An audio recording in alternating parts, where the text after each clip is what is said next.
की जय। 1008 मूलनायक भगवान शांतिनाथ कुंतनाथ रहनाथ भगवान की जय। 1008 श्री पार्श्वनाथ भगवान की जय। 1008 अंतिम तीर्थंकर महावीर भगवान की जय। 108 आचार्य श्री विद्यासागर जी महाराज की जय। 108 आचार्य श्री विवेक सागर जी महाराज की जय। 108 आचार्य श्री समय सागर जी महाराज की जय। सभी 108 मुनि श्री विशद सागर जी महाराज की जय। 105 आर का गुरु माँ श्री विपुलमती माता जी। 105 आर का गुरु माँ श्री विमुक्तमती माता जी की जय। 105 आर का विमलमती माता जी। समस्त मुनि संघ की ढाई दीप में विराजमान 3 कम 9 करोड़ महामुनिराजों की जय। अहिंसामयी जिन धर्म की जय।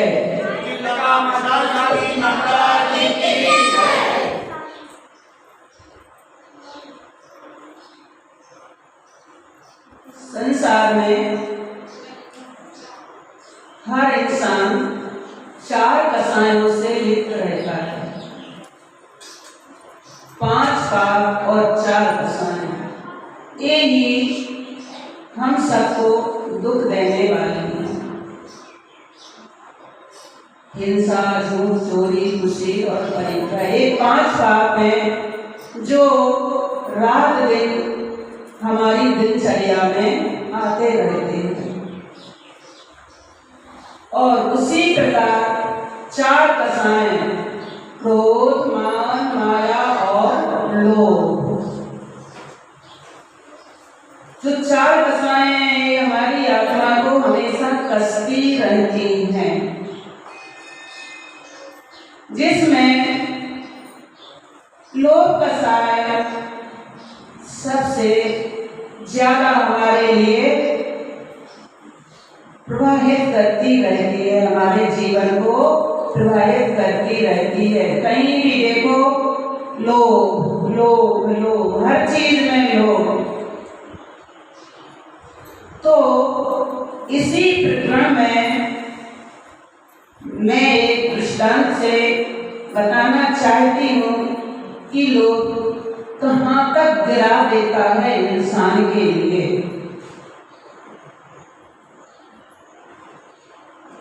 इसी संदर्भ में एक पंडित जी थे, वो पढ़े लिखे तो थे ही, बनारस के पंडित जी थे। बनारस से वो 12 साल में पढ़ करके पूरा सब कुछ पढ़ करके आए थे। पहले के जमाने में बनारस से पंडित जी की बहुत ज्यादा ही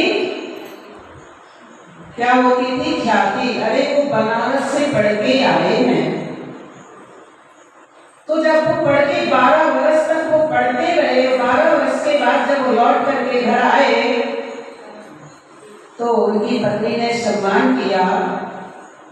फिर एक दिन पत्नी ने पूछा, आप 12 वर्ष तक सब कुछ विद्या पढ़ करके आए हो, एक मेरे मन में जिज्ञासा है कि लोभ नहीं, पाप का बाप क्या होता है?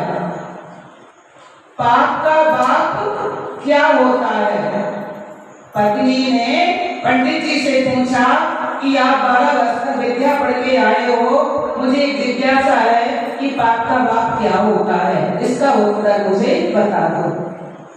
इतना सुनते ही वो भौंचक्का रह गया। अरे मैंने सब कुछ पढ़ा, साम नाम दंड वेद और सब विद्याएं आदि पढ़ करके, वेद वगैरह ज्योतिष वगैरह सारी विद्याएं पढ़ ली, लेकिन मुझे इसको किसी ने नहीं पढ़ाया। पाप का बाप क्या होता है? मैं तो ये शब्द भी नहीं सुना। वो रह गया। पत्नी ने कहा कि 12 साल तुम व्यतीत करके आए हो, क्या पढ़ के आए हो? जब किसी प्रश्न का उत्तर मेरा आप नहीं दे सकते हो। वो कहने लगा कि अब मैं फिर से जा रहा हूँ, फिर पढ़ के आऊंगा। ये जरूर पढ़ के आऊंगा। तो फिर वो चला गया बनारस। तो चलते चलते थक रहा था, धूप पड़ रही थी, बेचारा कहीं पेड़ भी नहीं दिखा कि उसकी छाया में बैठ जाए, भूख प्यास से व्याकुल हो रहा था। तो एक नगर में पहुंचा और किसी के घर उसने कहा, वो जानता तो था नहीं घर किसका है, तो कहने लगा मुझे थोड़ा सा आसरा दे दो बैठने का, मैं बहुत थक गया हूँ। वो किसका घर था आप समझ गए होंगे, नगर नारी का। नगर नारी का शब्द आप समझ गए होंगे, वैश्या। उसको कहते हैं नगर नार, नगर बल्लभा, नगर वधू। तो संसार नगर की वधू है, नगर की बल्लभा माने पत्नी है, नगर की नारी है। अब वो तो समझ नहीं पाया और वो समझ गई कि ये अच्छे ऊंचे कुल के लगते हैं और उसने बुला लिया, आ जाइए बैठ जाइए। बैठ गया वो, थोड़ी देर में पूछता है किसका घर है, तो वो सच बोल देती है कि मैं नगर नारी हूँ। तो कहता है छी छी छी, मैं कहाँ से आ गया यहाँ पर, मैं नहीं आ सकता तुम्हारे घर। तो जाने लगा।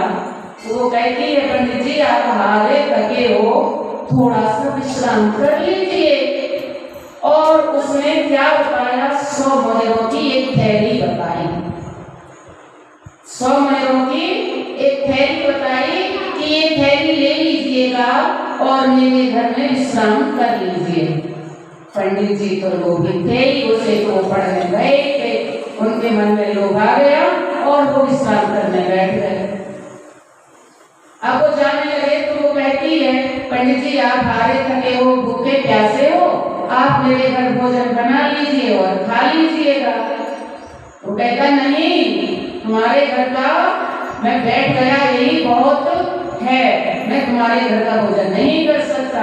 वो कहती है मैं अपने हाथ से नहीं बनाऊंगी, मैं सामान दे दूंगी और आप अपने हाथ से बना करके खा लीजिएगा। और एक थैली उसने 100 मोहरों की और दिखा दी। तो पंडित जी उस लोभ में आ गए। पंडित जी बैठ गए, अपने हाथ में उन्होंने भोजन बना लिया। अब जब पंडित जी खाने को बैठे तो फिर कहती है पंडित जी मैं तो वैश्या हुई और आपको अगर एक ग्लास में खिला दूंगी तो मैं तर जाऊंगी, आपका क्या जाएगा, मेरा भला हो जाएगा।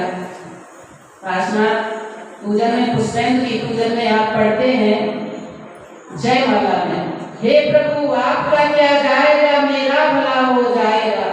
तो वो भी कहती है कि पंडित जी आपका क्या जा रहा है, मैं तो महापापी हूँ, पाप कमाते कमाते मेरा जीवन व्यतीत हो रहा है, थोड़ा सा पुण्य कमा लूं। तो वो कहता है नहीं नहीं, मैं तुम्हारे हाथ से भोजन नहीं कर सकता। उसने एक थैली और दिखा दी, 100 रुपए मोहरों की। अब पंडित जी यहाँ देखते कोई देख तो रहा नहीं है, इसके घर में कोई दूसरा तो है नहीं। तो पंडित जी लोभ में आ गए और जैसे पंडित जी ने एक गिलास उठाया मुंह तक ले जाने लगे तो वो कहती है नहीं पंडित जी मेरे हाथ से खा लीजिए।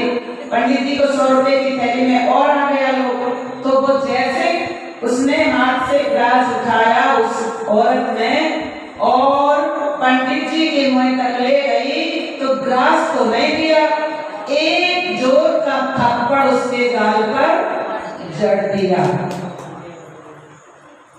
किसने? उस नरक नारी ने। तो पंडित जी कहते क्या किया तूने, तू नरक में जाएगी, तूने तो मेरा अपमान कर दिया, इतना बड़ा अपमान पंडित जी कर दिया, तू कहाँ जाएगी, नरक में जाएगी। तो कहती है पंडित जी मैं नरक में जाऊं या स्वर्ग में जाऊं, मैंने तो आपके प्रश्न का उत्तर दे दिया है। जिस प्रश्न को आप 12 वर्ष तक पढ़ करके यहाँ से चले गए और उस प्रश्न का उत्तर आपको नहीं मिला और आप फिर से लौट के आ गए उसी प्रश्न के उत्तर को पाने के लिए, मैंने कुछ नहीं किया, मैंने तो आपके प्रश्न का उत्तर दिया। वो कहता ये जिसको आप पूछने आए हैं,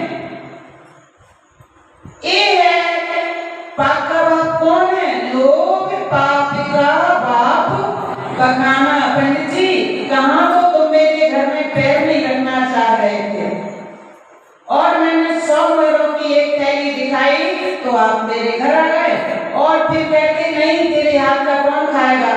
100 मोहरों की तो दूसरी थैली दिखाई तो आप भोजन बनाने को तैयार हो गया, खाने को, और मैंने जब 100 मोहरों की थैली दिखाई तो आप मेरे हाथ से भी खाने को तैयार हो गए। किस लिए? लोभ के लिए कि 300 मोहरें आपको मिल रही हैं, उसी से तो आप इतने लोभ में आ गए और एक वेश्या के हाथ से खाने को भी स्वीकार हो गए। तो अब इसी को कहते हैं लोभ पाप का बाप बखाना। लोभ पाप का बाप कौन है? लोभ। कहीं से भी जरा से भी किसी को लोभ आ जाता है तो वो ये भी नहीं सोचता कि मैं कौन सी जाति का हूँ और कौन सी जाति का खाने के लिए मैं तैयार हो रहा हूँ। ये लोभ ही तो है होता है। इतने उच्च कुल का हो करके भी और नीच कुल की संगति पा करके इंसान नीच भी बन जाता है लोभ के कारण। लोभ के कारण बहुत से पाप कर लेते हैं। लोभ के कारण तो बेटा माँ को मार डालता है। मैंने एक दिन अखबार में पढ़ा था कि एक बेटे और बहू ने अपनी माँ को मार डाला लोभ के कारण। वो माँ देने गई थी उसको पैसे और बहू ने बेटे ने मिल करके उसको मार ही डाला अपनी माँ को। बताइए, तो ये लोभ ही तो है। तो हमें इस कहानी से यही शिक्षा लेनी, तो दृष्टांत है, लेकिन हमें अपने जीवन में इसको उतारना है। इतना लोभ ना करें कि हम बिल्कुल नीचे से नीचे गिर जाएं। ओम नमः शिवाय।